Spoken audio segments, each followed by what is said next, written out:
जैसे भारत के चंद्रयान 3 ने मून के साउथ पोल पर लैंडिंग करके पूरी स्पेस हिस्ट्री को बदल दिया एंड हमारे इंडियन साइंटिस्ट ने advance technology and proper planning के तहत इस इम्पॉसिबल मिशन को पॉसिबल बनाया। कुछ ऐसी ही कहानी है कुशल पाल सिंह और डीएलएफ की, जिन्होंने एक बंजर ज़मीन पर डीएलएफ को सिर्फ इमेजिन ही नहीं किया, उसको सच करके दिखाया है। एंड इस इंसान ने सिर्फ इंडिया में ही नहीं, भारत में ही नहीं, पूरी दुनिया में अपनी एक अलग पहचान बनाई है रियल एस्टेट सेक्टर में। जय भूमि, जय भारत।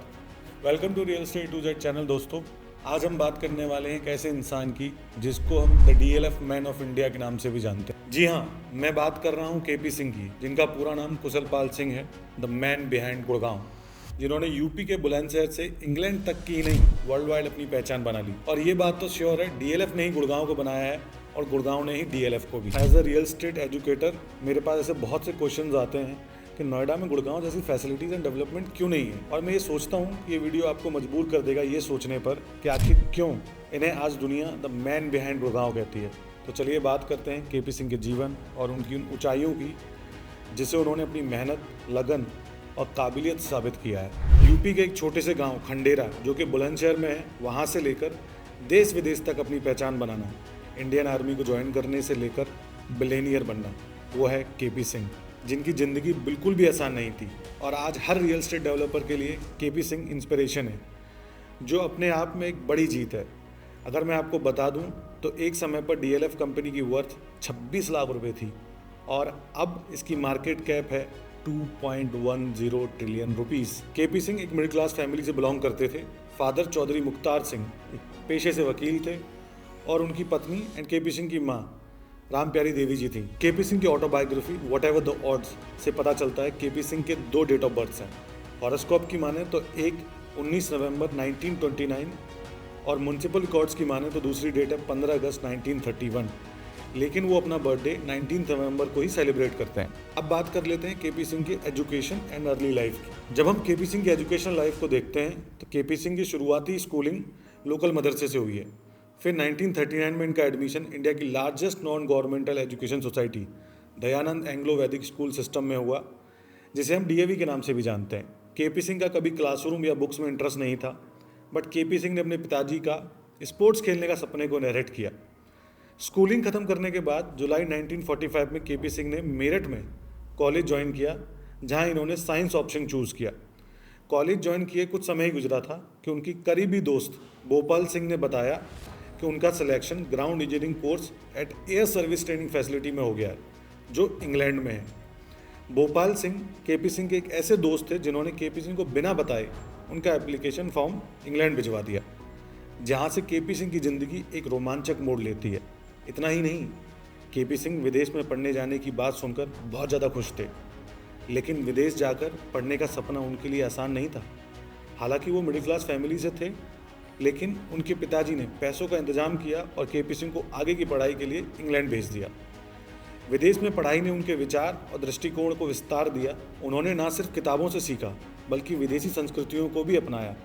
ये अनुभव उनके जीवन में एक अनोखा मोड़ लेकर आए, जिसके बारे में वो कहते हैं इंग्लैंड ने उन्हें ज़िंदगी के असल पहलुओं को सिखाया, जिससे उन्होंने अपनी आने वाली सफलताओं की बुनियाद रखी, जिसकी झलक आज गुड़गांव में देखने को मिलती है। केपी सिंह अपनी शिक्षा पर कहते हैं इंग्लैंड ने मुझे न सिर्फ शिक्षा दी, बल्कि नए सपने देखने का हौसला भी दिया। केपी सिंह एक बार टेनिस खेल रहे थे, जहाँ उनकी मुलाकात जूली से होती है, जो बाद में न सिर्फ उनका पहला प्यार बनती हैं, बल्कि केपी सिंह के जीवन को एक अलग मोड़ पर ले जाती हैं। क्योंकि जूली काफ़ी रिच फैमिली से बिलोंग करती थी, इससे केपी सिंह को काफ़ी बड़ा एक्सेस मिला बड़े बड़े लोगों से मिलने का, पार्टीज अटेंड करने का और बहुत कुछ। जूली के साथ बिताए लम्हों में उन्होंने वो खुशी महसूस की जो शायद पहले कभी उन्होंने सोचा भी नहीं था। केपी सिंह की ज़िंदगी आसान नहीं थी। उनके साथ डेस्टिनी ने कई खेल खेले और ये कहानी शुरू होती है जब एक दिन केपी सिंह से मिलने ब्रिगेडियर मोहिंदर सिंह वडालिया आते हैं और उन्हें पोलो खेलते हुए देखते हैं। मोहिंदर सिंह और केपी सिंह के बीच बात हो ही रही थी कि मोहिंदर सिंह वडालिया ने उनसे कहा, तुम्हें तो आर्मी ज्वाइन करनी चाहिए। उनके बीच की ये कॉन्वर्जेसन काफ़ी आम लग रही थी, पर किसने सोचा था कि ये कॉन्वर्जेसन केपी सिंह की ज़िंदगी का सबसे बड़ा टर्निंग पॉइंट बन जाएगी। ब्रिगेडियर केपी सिंह को आईएमए का एग्ज़ाम देने को कहते हैं और उन्हें इंसिस्ट भी करते हैं कि इंडियन आर्मी को ज्वाइन करने के लिए। और ये वो वक्त था जब केपी सिंह अपने कंफर्ट जोन में थे और उनकी प्लानिंग थी कि वो जूली के साथ शादी करके इंग्लैंड में ही बस जाएंगे। केपी सिंह ने मोहिंदर सिंह के सामने कई पैतरे आजमाए इंडिया ना जाने के, जैसे वो इंडिया जाकर IIM का एग्ज़ाम नहीं दे सकते, जिसे सुनकर ब्रिगेडियर ने उन्हें बताया कि आप एक स्पेशल केस के अंडर इंग्लैंड में ही रहकर एग्ज़ाम दे सकते हैं। ये सुनकर केपी सिंह के पास कोई बहाना नहीं था। अब उन्होंने इंग्लैंड में ही ये एग्ज़ाम बस एक फॉर्मेलिटी समझकर दे दिया। जब IIM का रिजल्ट आया तो केपी सिंह खुद भी शॉक्ड हो गए ये देखकर कि उन्होंने बहुत अच्छा स्कोर किया है, और इतना ही नहीं, उन्होंने इंटरव्यू भी क्रैक कर लिया है और 8th कोर्स ऑफ IIM के लिए सिलेक्ट हो गए हैं। जब केपी सिंह ने ये सारी बातें अपने दोस्तों और जूली को बताई तो उनके दोस्तों ने केपी सिंह को इंडिया न जाने की नसीहत दी। समय था 1 फरवरी 1950 का, जब केपी सिंह को देहरादून में रिपोर्टिंग करनी थी, और एक बार फिर केपी सिंह ब्रिगेडियर साहब को बहाना देते हुए कहते हैं कि उनके पास इंडिया जाने के पैसे नहीं हैं, और फिर से उनके प्लान पर पानी फिर जाता है। मोहिंदर साहब बताते हैं कि उनका सारा खर्चा इंडियन गवर्नमेंट उठाएगी। केपी सिंह के पास अब इंडिया ना जाने की कोई वजह नहीं बची थी, ना कोई बहाना बचा था। हालांकि ये डिसीजन काफ़ी मुश्किल था, लेकिन अब केपी सिंह ने इंडिया जाने का डिसीजन ले लिया था, और 1951 में केपी सिंह ने इंडियन आर्मी ज्वाइन कर ली। इंडिया जाने से पहले केपी सिंह ने जूली से वादा किया कि वो उनसे मिलने ज़रूर आएंगे, लेकिन जूली ने केपी सिंह के लिए एक लेटर भेजा जिसमें उन्होंने केपी सिंह को कभी कॉन्टैक्ट न करने की बात लिखी, क्योंकि कहीं ना कहीं जूली को पता था कि केपी सिंह वापस नहीं आएंगे। आपको गोपाल सिंह का नाम तो याद ही होगा, जिन्होंने केपी सिंह का एडमिशन इंग्लैंड में कराया था। करीब 20 साल बाद गोपाल सिंह केपी सिंह को दोबारा मिलते हैं और उनको 2 खबर सुनाते हैं। पहला वो बताते हैं कि जूली की डेथ ब्रेस्ट कैंसर से हो गई थी, जिसे सुनकर केपी सिंह शॉक्ड ही नहीं बल्कि इस गिल्ट में हो गए कि उन्होंने जूली के लेटर के बाद भी कभी उनसे मिलने की कोशिश नहीं की। इतना ही नहीं, जब गोपाल सिंह ने केपी सिंह को दूसरी खबर बताई तो केपी सिंह के पैरों तले ज़मीन खिसक गई। उन्होंने केपी सिंह को बताया कि उन्हें प्रोस्टेट कैंसर है और उनके पास सिर्फ 1 ही साल बचा है। क्या आप इमेजिन कर सकते हैं 20 साल बाद अपने इतने करीबी दोस्त से मिलना और फिर ऐसी 2 खबरें सुनना? ये केपी सिंह के लिए बिल्कुल आसान नहीं था, और अंदर ही अंदर केपी सिंह को ये बातें झकझोर देती हैं। अब थोड़ा पीछे चलते हैं।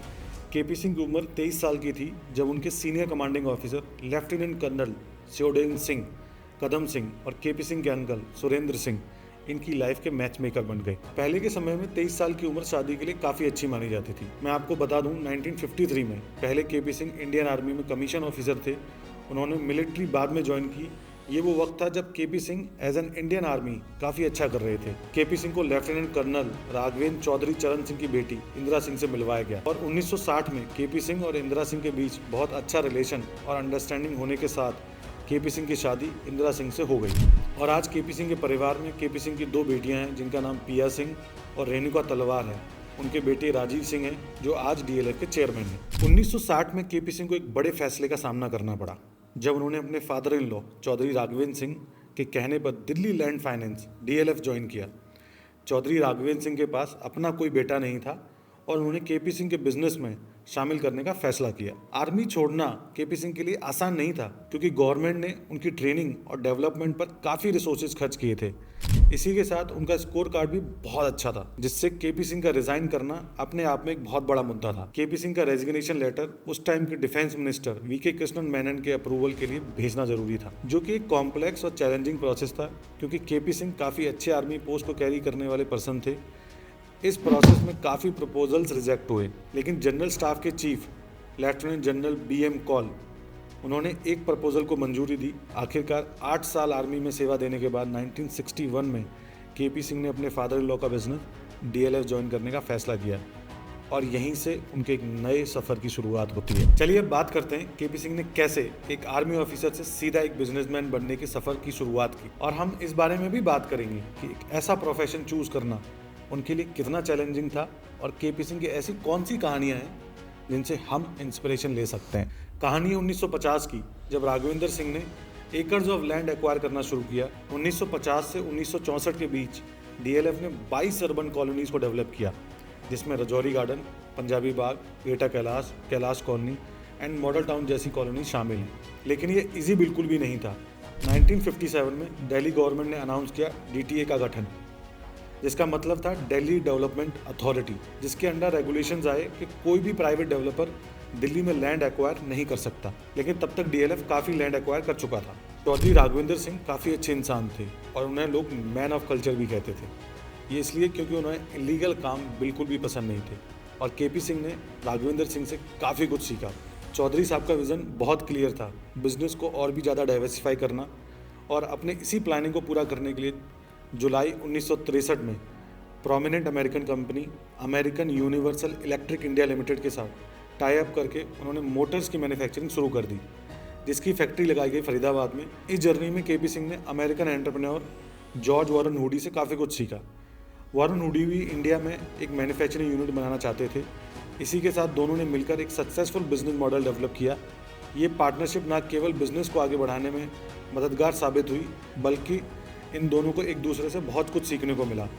इस समय केपी सिंह कंपनी के मैनेजिंग डायरेक्टर थे और राघवेंद्र सिंह स्टेक की मेजॉरिटी को संभाल रहे थे। 1970 के दौरान जॉर्ज वॉरेन हुडी ने अपने शेयर्स बेचकर एक्साइड, विलियर्ड और रोवैक जैसे रिनाउंड ब्रांड्स के साथ मिलकर यूनिवर्सल इलेक्ट्रिक बैटरीज और यूनिवर्सल इलेक्ट्रिक कंपनी को ईएसबी कंपनी के साथ मर्ज करने का फैसला किया। और इनका मेन मकसद था इंडिया में बैटरी सेक्टर को डेवलप करना और इस इंडस्ट्री को बहुत आगे तक ले जाना। 1977 में एक ऐसा वक्त आया जब केपी सिंह ने अपनी चॉइसेस और फ्यूचर प्लान्स पर डाउट किया और सोचा कि ये उनके लिए सही जगह नहीं है। शायद उन्हें अपनी फैमिली कंपनी को रिवाइव करना चाहिए। और 1977 में ही केपी सिंह ने कंपनी से एग्जिट करने का फैसला ले लिया और अपने सारे शेयर्स कोलकाता के बिजनेसमैन बीपी बजोरिया को बेच दिए। कभी आपने सोचा है कि गुड़गांव की नींव कैसे रखी गई? हम जो कभी इमेजिन भी नहीं कर सकते, वो आखिर केपी सिंह ने करके कैसे दिखाया। केपी सिंह एक बहुत ही मिलनसार व्यक्तित्व के इंसान थे। वो चाहे किसान हो या कोई बड़ा आदमी, वो हर इंसान के लिए एक जैसे थे।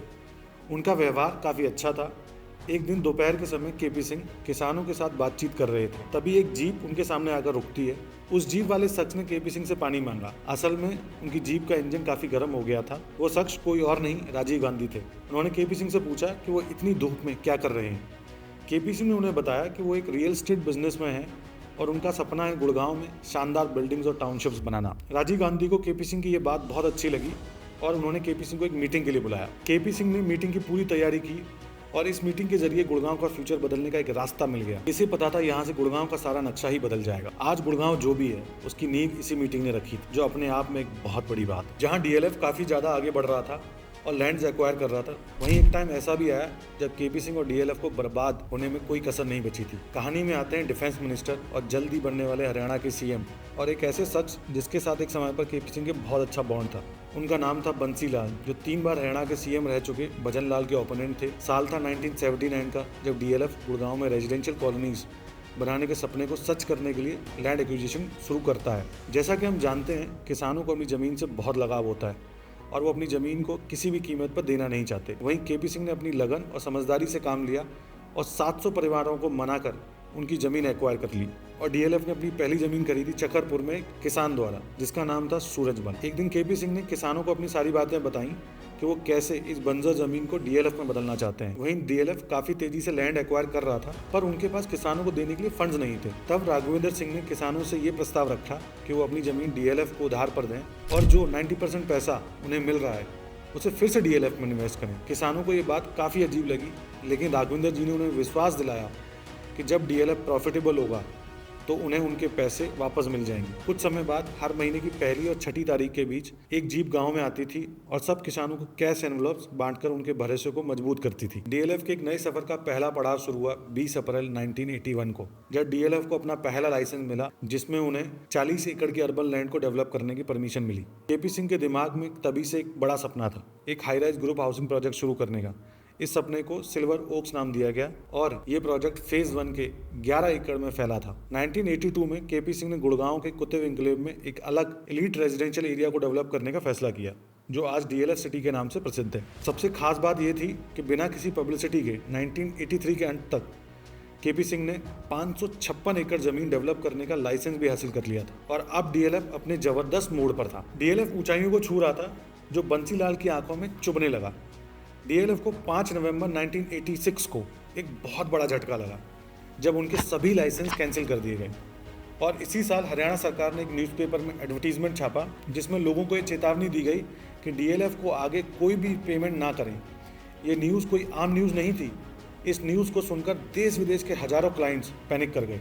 इस समय केपी सिंह ने बड़ी चतुराई से काम लिया। उन्होंने अपने स्टाफ को कहा कि जो लोग भी रिफंड मांगते हैं उनको उनका पूरा रिफंड वापस करो। वक्त था 31 अक्टूबर 1984 का, जब इंदिरा गांधी का असैसिनेशन हो गया, जिसके बाद राजीव गांधी जनरल इलेक्शन में फुल मेजॉरिटी के साथ इंडिया के प्राइम मिनिस्टर बनते हैं। राजीव गांधी हर सुबह लोगों से मिला करते थे और उनकी शिकायतों और दिक्कतों को सुना करते थे। एक दिन लोगों की भीड़ में उन्होंने केपी सिंह को देखा। उन्होंने तुरंत केपी सिंह को बुलाया और उनसे कतार में लगने की वजह पूछी। केपी सिंह ने सारी बात राजीव गांधी को बताई कि कैसे डीएलएफ की फंक्शनिंग में दिक्कत पैदा हो रही है और कैसे बंसीलाल केपी सिंह और डीएलएफ को बर्बाद करने में लगे हुए हैं। अब आप इसी सोच में होंगे कि आखिर बंसीलाल को केपी सिंह से इतनी नफरत क्यों थी। जो एक समय केपी सिंह के इतने अच्छे दोस्त हुआ करते थे, वो आज डीएलएफ और केपी सिंह को बर्बाद करने में क्यों लगे हुए हैं। तो चलिए बताता हूँ। साल 1975 के दौरान एक दिन बंसीलाल ने केपी सिंह को अपने घर बुलाया, जहां उन्होंने केपी सिंह से फरीदाबाद इंडस्ट्रीज एसोसिएशन के प्रेसिडेंट के इलेक्शन में भाग लेने के लिए कहा। इसे सुनकर केपी सिंह ने कहा, मुझे नहीं लगता कि मैं प्रेसिडेंट इलेक्ट हो पाऊंगा, मुझसे कई ज़्यादा एक्सपीरियंस कैंडिडेट्स हैं। बंसीलाल ने केपी सिंह को गारंटी दी कि वही जीतेंगे और ऐसा ही हुआ। बंसीलाल अपने शब्दों पर खरे उतरे और केपी सिंह इलेक्ट हो गए। उसी दौरान दिसंबर में केपी सिंह ने सारे सेलिब्रिटी गेस्ट के लिए एक प्राइवेट पार्टी होस्ट की और उसी दिन केपी सिंह को बंसीलाल के सेक्रेटरी का कॉल आता है, जो केपी सिंह को बताते हैं कि बंसीलाल उनसे मिलना चाहते हैं। अब केपी सिंह को लगा बंसीलाल इन्वाइटेड गेस्ट के सामने घुल मिल नहीं पाएंगे, तो उन्होंने अपने जाट लीडर्स को भी इन्वाइट कर लिया, जिससे बंसीलाल भी पार्टी में अनकंफर्टेबल फील ना करें। राइवलरी तब शुरू होती है जब केपी सिंह के एक सीनियर आर्मी फ्रेंड, जो काफ़ी ड्रंक थे, उन्होंने बंसीलाल को देखकर बोला, मिस्टर बंसीलाल, आप काफ़ी अच्छा कर रहे हैं, अगर आप चाहें तो संजय गांधी से मैं आपके बारे में अच्छी बातें कर सकता हूँ। और ये स्टेटमेंट एक आर्मी ऑफिसर के द्वारा किसी डिफेंस मिनिस्टर को बोलना सही नहीं था। अब बंसीलाल काफ़ी ज़्यादा गुस्से में आ गए और पार्टी छोड़कर चले गए। जब सारी बात केपी सिंह को पता चली तो उन्होंने कई बार बंसीलाल से मिलने की कोशिश की, पर हर बार बंसीलाल ने मिलने से मना कर दिया। साल 1986 और 1996 में जब बंसीलाल हरियाणा के सीएम बनते हैं तो वो दोबारा से केपी सिंह और डीएलएफ को बर्बाद करने के तरीके ढूंढने लग जाते हैं। और इसी बीच केपी सिंह राजीव गांधी से मिलते हैं तो उन्हें पता चलता है कि बंसीलाल अपनी पावर्स का काफ़ी मिसयूज़ कर रहे हैं। इतना ही नहीं, इस बात को कुछ ही दिन हुए होते हैं जब राजीव गांधी के सेक्रेटरी केपी सिंह को फ़ोन करके बताते हैं कि बंसीलाल केपी सिंह की गिरफ्तारी की तैयारी कर रहे हैं। केपी सिंह अपने अंकल सुरेंद्र सिंह से सारी बात बताते हैं और उनसे मदद की गुहार लगाते हैं। इस सिचुएशन में सुरेंद्र सिंह केपी सिंह को दिल्ली से लगभग 110 किलोमीटर दूर ऊंचा गांव में छिपने की सलाह देते हैं। वहां पर वो केपी सिंह का चाहकर भी कुछ नहीं कर पाते, लेकिन फिर उन्हें उम्मीद की किरण दिखती है 19 जून 1987 में, जब Bansilal as a chief minister हट जाते हैं। ये लड़ाई खत्म नहीं हुई थी। बंसीलाल की वजह से डीएलएफ की रेपुटेशन ऑलरेडी खराब हो चुकी थी। फिर से सब ठीक करना काफी मुश्किल हो गया था, यहाँ तक कि बैंक से लोन लेना डिफिकल्ट हो गया था। और फिर लैंड एक्विजिशन के लिए केपी सिंह ने नॉन बैंकिंग एजेंसीज से 24% इंटरेस्ट के साथ लोन लेने का फैसला किया। जब रीपेमेंट की बारी आती तो उन्होंने और पैसे बोरो किए। उस वक्त जमीन की कॉस्ट सस्ती थी, 40,000 पर एकड़, जो आज के समय में 30 से 35 करोड़ पर एकड़ तक पहुंच गई है। 31 जनवरी 1989 को बंसीलाल ने जिन लाइसेंसेस को कैंसिल कराया था, उन लाइसेंसेस को नए हरियाणा चीफ मिनिस्टर चौधरी देवीलाल ने रिस्टोर करा दिया।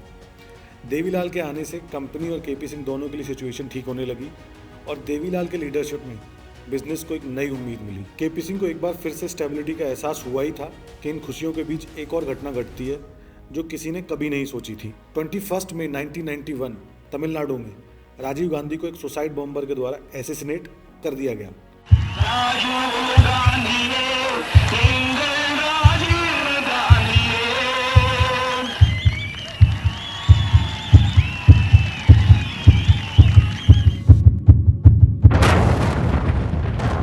ये इंसिडेंट केपी सिंह के लिए एक बड़ा झटका था। राजीव गांधी के असैसिनेशन ने न सिर्फ पॉलिटिकल लैंडस्केप को हिला दिया, बल्कि केपी सिंह के प्लान्स को भी बहुत बुरी तरीके से इफेक्ट किया। केपी सिंह की लाइफ में दोबारा मोड़ आता है जब बंसीलाल फिर से तीसरी बार हरियाणा की चीफ मिनिस्टर इलेक्ट हुए और केपी सिंह ने उनसे कई बार माफ़ी मांगी, लेकिन इस बार भी बंसीलाल अपनी उसी पुरानी नफरत में थे और फिर से कुछ नहीं बदला। उनका गुस्सा अब भी वही था जो केपी सिंह के लिए बिल्कुल भी ठीक नहीं था। बाईपास रोड 9 NH8 के नाम को तो आपने सुना ही होगा, जो उस वक्त गुड़गांव के डेवलपमेंट प्लान का एक बहुत इंपॉर्टेंट पार्ट बना, जिसके कंस्ट्रक्शन और इसके लिए लैंड एक्वायर करने के लिए सीएम देवीलाल की गवर्नमेंट ने मार्च 1988 में एक नोटिफिकेशन इशू किया, जिसके कंस्ट्रक्शन से दिल्ली, फरीदाबाद, जयपुर से आने वाले ट्रैफिक की कंडीशन को काफ़ी कम करता, क्योंकि इस रोड के बनने से डीएलएफ को भी बेनिफिट होता। बंसीलाल जो उस वक्त हरियाणा के चीफ मिनिस्टर थे, उन्होंने बिना किसी फॉर्मल प्रोसीजर को फॉलो किए और रूल्स के अगेंस्ट जाकर बाईपास रोड 9 की कंस्ट्रक्शन को रोक दिया। इस रोड से हजारों रेजिडेंट्स को फायदा मिलता, लेकिन बंसीलाल की ईगो की वजह से इस रोड का काम पूरी तरह से रुक गया। फिर भी ये सब वैसा ही चलता रहा जब तक बंसीलाल असेंबली इलेक्शन हारे नहीं। अगस्त 2003 में नए हरियाणा के चीफ मिनिस्टर ओम प्रकाश चौटाला ने बाईपास रोड 9 के लैंड को फिर से नोटिफाई किया। कहानी 1999 की है, जब बंसीलाल के टेन्योर के फाइनल डेज थे, लेकिन फिर भी उन्होंने डीएलएफ को अफेक्ट करने के लिए जी जान से मेहनत की। जब एक खास इवेंट के दौरान डीएलएफ ने अपने गोल्फ कोर्स के प्राइवेट लैंड के रोड साइज को बढ़ाया, बंसीलाल के ऑफिशियल्स ने इस पर भी ऑब्जेक्शन किया, ये कहकर के प्लान के मुताबिक रोड का साइज एक्सीड कर रहा है। और एक बार फिर से बंसीलाल अपनी पूरी कोशिश करते हैं कि कैसे इस रोड को डिस्ट्रॉय किया जाए, जो कि प्राइवेट प्रॉपर्टी पर बनना था। 20 अप्रैल 1999 में बंसीलाल के ऑफिशियल्स ने डीएलएफ के गोल्फ कोर्स की कंप्लीशन देने के लिए एक नोटिफिकेशन इशू किया, और इस नोटिफिकेशन में यह कहा गया कि हरियाणा अर्बन डेवलपमेंट यानी कि हुड्डा ने 215 एकड़ में एक गोल्फ कोर्स प्लान किया है, लेकिन ये प्लान ना सिर्फ इम्प्रैक्टिकल था, बल्कि इसके लिए जितना फंड्स की ज़रूरत थी वो भी अवेलेबल नहीं था। इस नोटिफिकेशन के जरिए बंसीलाल ने डीएलएफ के इस प्रोजेक्ट को भी चैलेंज करने की कोशिश की, जो बंसीलाल के फाइनल एफर्ट्स का एक पार्ट था। 2005 में जब बंसीलाल अपने लोएस्ट टाइम से गुजर रहे थे, इसी दौरान बंसीलाल के बेटे सुरेंद्र सिंह की डेथ हेलीकॉप्टर क्रैश में हो जाती है, और एक बार फिर से बंसीलाल से मिलने केपी सिंह उनके घर जाते हैं, तो केपी सिंह को बंसीलाल में एक टूटा हुआ इंसान दिखाई देता है। ये वो वक्त था जब पहली बार बंसीलाल ने केपी सिंह को सॉरी बोला। अब बंसीलाल को ये भी रियलाइज होता है कि उन्होंने केपी सिंह और डीएलएफ के साथ कितना गलत किया है। अब फाइनली वो मोमेंट आता है जब बंसीलाल और केपी सिंह के बीच अच्छे संबंध बन गए और इस राइवलरी का फाइनली अंत हुआ। आपने कभी सोचा है कि कैसे आज गुड़गांव आईटी हब बन गया और कैसे देश विदेश के लोग यहाँ आज अपनी इंडस्ट्रीज और कंपनीज सेटअप करने के लिए आते हैं? आइए जानते हैं वो योगदान क्या था और आखिरकार गुड़गांव आईटी हब बना कैसे। इसकी कहानी शुरू हुई 1980s में। जैक वेल्स, जो जनरल इलेक्ट्रिक कंपनी के सीईओ थे, जिनकी company health care systems, aircraft engines, power generation equipments में डील करती है। जब केपी सिंह ने जैक वेल्स को इनवाइट किया इंडिया विजिट करने के लिए, केपी सिंह काफ़ी दिमागदार थे। उन्हें पता था कि जैक का मिलना उनके लिए काफ़ी अच्छा साबित हो सकता है। अब केपी सिंह जैक को इंडिया घुमाते हैं। उन्होंने उन्हें जयपुर दिखाया। जैक जहाँ के कल्चर और यहाँ का एक अलग रुतबे को देखकर काफ़ी ज़्यादा इम्प्रेस्ड होते हैं। इतना ही नहीं, केपी सिंह ने जैक वेल्स के लिए ग्रैंड पार्टीज रखी और काफ़ी गेस्ट को इनवाइट भी किया। केपी सिंह ने जैक के साथ काफ़ी सारी मीटिंग्स भी की और यहीं से शुरुआत होती है गुड़गांव में आईटी और एक बड़े बिजनेस हब बनने की। 90s में जी अनाउंस करता है कि वो बीपीओ यानी कि आउटसोर्सिंग इंडिया से करवाएगा, जिसका प्राइस टैग था $10 मिलियन। ये पहला प्रोजेक्ट था जो काफ़ी ज़्यादा सक्सेसफुल रहा और जी की ऑपरेशन इतनी बढ़ गई कि 1997 में गुड़गांव के डीएलएफ में नए यूनिट्स खुले, जिसे आज हम जेनपैक्ट के नाम से जानते हैं। आपको जानकर हैरानी होगी कि 2005 में जेनपैक्ट का रेवेन्यू बस $419 मिलियन था, लेकिन सिर्फ 5 साल के अंदर 2010 तक ये रेवेन्यू बढ़कर $1.12 बिलियन से भी ज़्यादा हो गया। इतनी तेज़ी से ग्रोथ की रफ्तार पकड़ना सच में अपने में ही काबिल तारीफ है। ओम प्रकाश चौटाला तो आपको याद ही होंगे, जो 2003 में हरियाणा के सीएम थे। उन्होंने आईटी रिलेटेड प्रोजेक्ट्स और इंडस्ट्रियल डेवलपमेंट को अपने स्टेट में डेवलप करने का प्लान किया और इसी प्लान को आगे बढ़ाया आईटी और साइबर पार्क्स के डेवलपमेंट के लिए। उन्होंने पॉलिसीज़ बनाई और इन पॉलिसीज़ का कुशल पाल सिंह और उनके बेटे राजीव सिंह ने काफ़ी फ़ायदा लिया और इसी समय उन्होंने गुड़गांव में डीएलएफ साइबर पार्क के डेवलपमेंट के लिए अप्रूवल भी ले लिया और यहीं से शुरुआत हुई मॉडर्न गुड़गांव की, जिसे आज हम सिटी ऑफ मिलेनियम्स के नाम से भी जानते हैं। आज गुड़गांव में डीएलएफ के प्रोजेक्ट्स में करोड़ों के फ्लैट्स हैं। इन डेवलपमेंट्स के बाद साल 2003 में साइबर सिटी एस्टेब्लिश हुई, जो 13 मिलियन स्क्वायर फीट एरिया में फैली हुई है। ये गुड़गांव की स्काईलाइन को चेंज कर चुकी है और आज यहाँ 500 से ज़्यादा कंपनीज अपने हेड ऑफिस बना लिए हैं। क्या आपको पता है 1975 में ऐसा भी समय था जब केपी सिंह डीएलएफ कंपनी को सिर्फ 26 लाख में बेचने के लिए रेडी थे, और एक आज का टाइम है जब डीएलएफ का सिर्फ एक अपार्टमेंट की रीसेल वैल्यू 100 करोड़ से ज़्यादा क्रॉस कर गई है। डीएलएफ के कुछ मेजर प्रोजेक्ट्स की बात करें तो पहले नंबर पर आता है डीएलएफ साइबर पार्क। ये NH8 पर स्थित एक कमर्शियल स्पेस है जहाँ पर बड़ी से बड़ी कंपनियों के अपने ऑफिसेज हैं। Second is DLF downtown. ये एक मल्टीफेसेड प्रोजेक्ट है जो office, retail and hospitality spaces का कॉम्बिनेशन है। Third, DLF horizon center. Again this is a premium corporate tower जो डीएलएफ 5 के हार्ट में लोकेटेड है। And DLF world tech park, DLF plaza tower. अगर कुछ मेजर रेजिडेंशियल प्रोजेक्ट्स की बात करें तो DLF city phase 1, 2, 3, 4, 5, DLF bella casa, DLF Woodland Heights and DLF के ultra luxury projects DLF Aralias, Magnolias and Camellias, जिसमें आपने पिछले कुछ टाइम पहले सुना होगा एक फ्लैट 100 करोड़ के ऊपर ट्रेड हुआ था। अब मैं आपको बता दूं कि डीएलएफ ने अब तक 27.96 मिलियन स्क्वायर मीटर का रेजिडेंशियल एरिया डेवलप किया है और टोटल 132 रेजिडेंशियल प्रोजेक्ट्स डिलीवर किए हैं।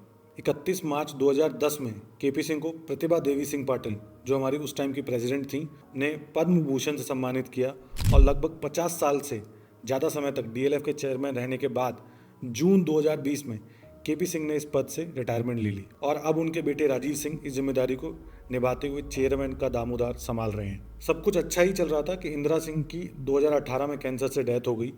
केपी सिंह ने एक इंटरव्यू में बोला, if you lose a partner of 65 years you can't be the same. 91 साल के बिजनेस टाइकून केपी सिंह ने CNBC TV 18 के एक खास इंटरव्यू में फिर से प्यार पाने की बात शेयर की, जिनका नाम उन्होंने शीना बताया। इंटरव्यू में आगे वो कहते हैं कि उनकी पत्नी की डेथ के बाद 1-2 साल तक वो बहुत अकेला महसूस कर रहे थे, लेकिन जल्द ही उन्हें प्यार का दूसरा मौका मिला। आज केपी सिंह का ख्याल उनके बेटे राजीव सिंह रखते हैं, जिन्होंने 35 साल के रियल एस्टेट एक्सपीरियंस के साथ DLF को अलग मुकाम पर पहुंचाने में काफ़ी मदद की है केपी सिंह की, और आज भी उनकी लीडरशिप में DLF एक अलग मुकाम छू रहा है। अगर मैं आपको केपी सिंह के कुछ अवार्ड्स एंड रिकॉग्निशन की बात करूं, केपी सिंह ने अपने करियर में बहुत सारे अवार्ड्स एंड रिकॉग्निशन प्राप्त किए, लेकिन कुछ अगर अवार्ड्स की बात करें, ऑर्डर ऑफ सेंट चार्ल्स का डेकोरेशन 4 अक्टूबर 2010 को Prince Albert second of Monaco ने केपी सिंह को एक प्रेस्टीज अवार्ड दिया था। सेकेंड, पद्म भूषण अवार्ड 26 जनवरी 2010 को भारत सरकार ने केपी सिंह को पद्म भूषण से सम्मानित किया।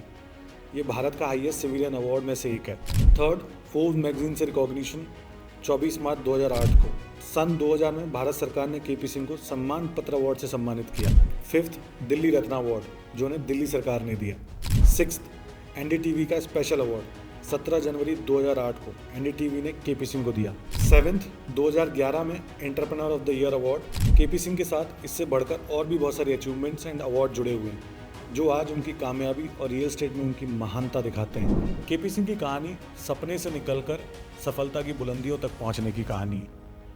एंड ये कहानी और ये सफ़र आसान नहीं था, जैसा कि आपने देखा, बट उन्होंने कभी भी हिम्मत नहीं हारी और कभी भी अपने सपने पर डाउट नहीं किया।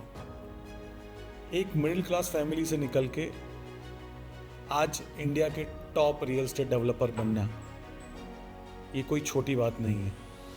लेकिन केपी सर ने ये भी सिखाया है कि कैसे आप एक अच्छा रियल एस्टेट डेवलपर बन सकते हैं without compromising on your core values. आज इसी का नतीजा है कि रियल एस्टेट में DLF means respect, DLF means trust, and जहाँ भी DLF का नाम जुड़ जाता है वहाँ इन्वेस्टर्स एंड एंड यूज़र्स की लाइन लग जाती है, बिकॉज उन्होंने अपनी ज़िंदगी में एक ही वर्ड कमाया है, वो है ट्रस्ट। आपको इस वीडियो से क्या सीखने को मिला, ये मुझे कमेंट करके ज़रूर बताइएगा। मैं आपसे मिलूंगा अगली वीडियो में, तब तक के लिए हंसते रहिए, मुस्कुराते रहिए। जय भूमि, जय भारत।